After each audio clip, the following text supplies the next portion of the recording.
En este, fíjense que tenemos tres estructuras, ¿sí?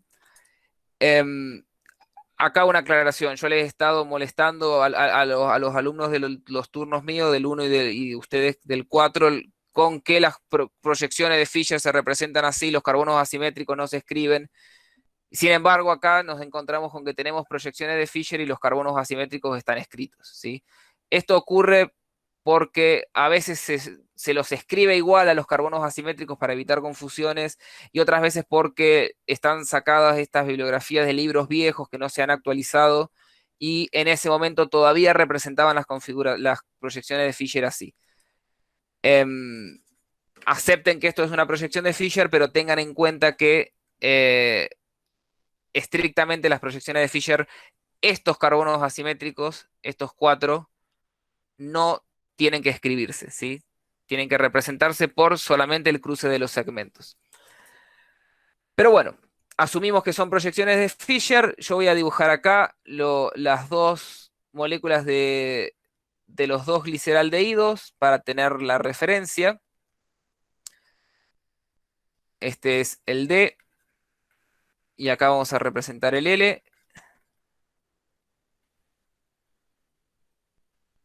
Profe, Sí, yo a ese punto no lo hice porque no me aparecían eso de A, B y C. en O la sea, guía no te parece. claro, esas tres no me aparecían. Estaba Porque, directamente Sí, a pasar mí al también. cuadro. Pasar al cuadro porque cuando directamente. lo pasas a editar se te borra esa imagen, profe. Cuando pones Eh, el archivo para abrirlo con un documento de Drive. bueno, claro, puede ser.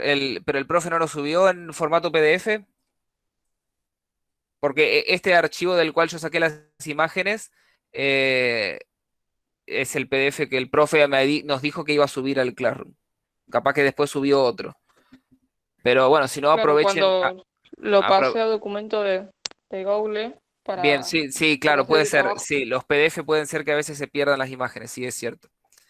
Bueno, aprovechen a copiar las moléculas ahora. Yo les digo, la A es la glucosa, la L es la manosa y la C es la galactosa.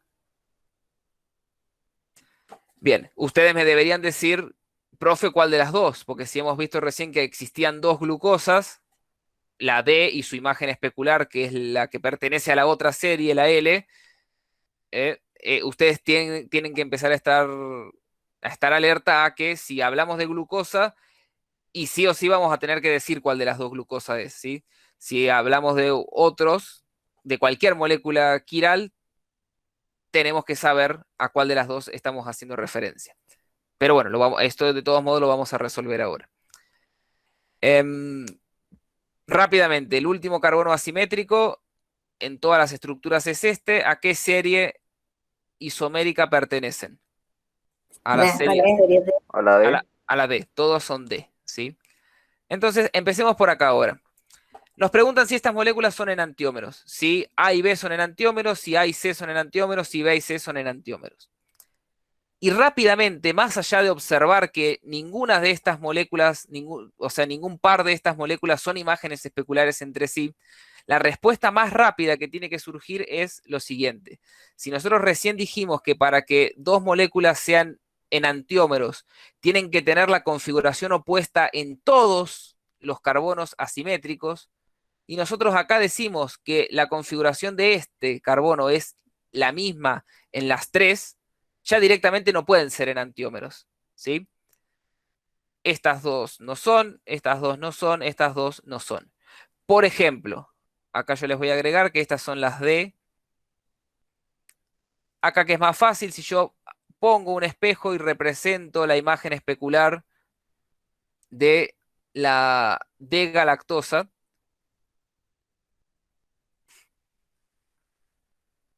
fíjense,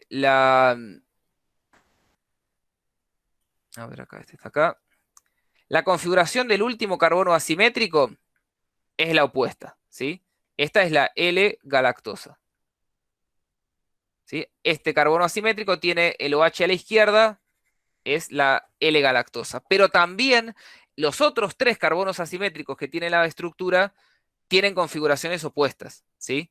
Este tiene la configuración opuesta a este, porque fíjense que está el OH a la derecha, hacia la derecha y acá a la izquierda.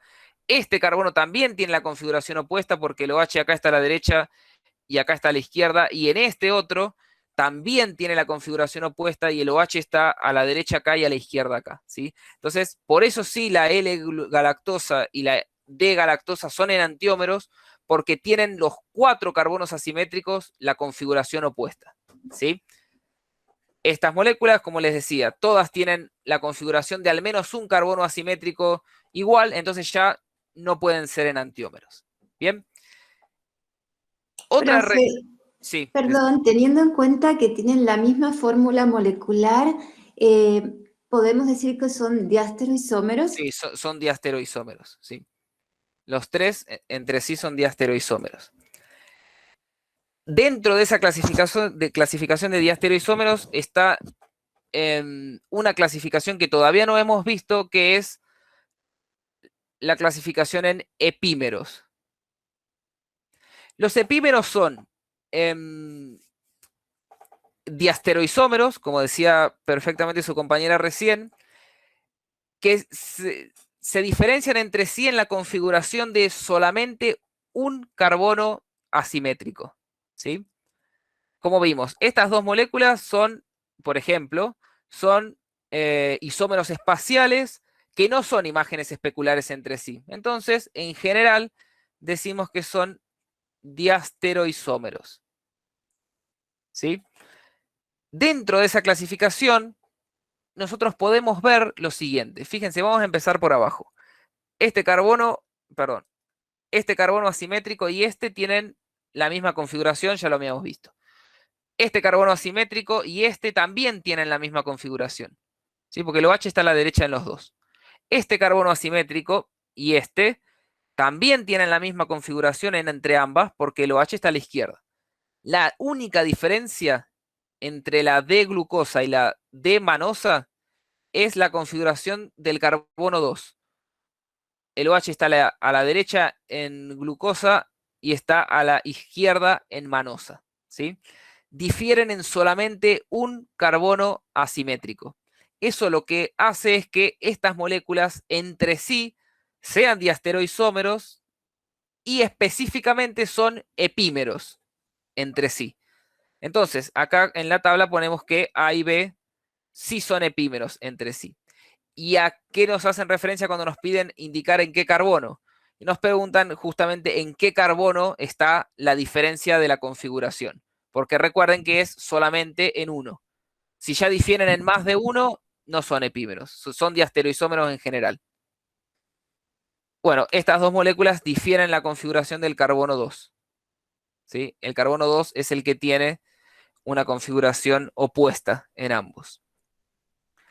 Bueno, les dejo como tarea para que analicen A y C y B y C, a ver si son o no epímeros. Diastereoisómeros entre sí, como dijo su compañera, sí son, las 3.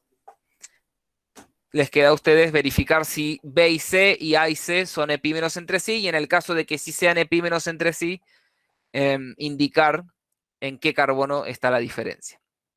Profe, Sí, o sea que si hay más de un carbono diferente, no son epímeros. no son La misma- epímeros. No, no, Ah, ok. son diastereoisómeros.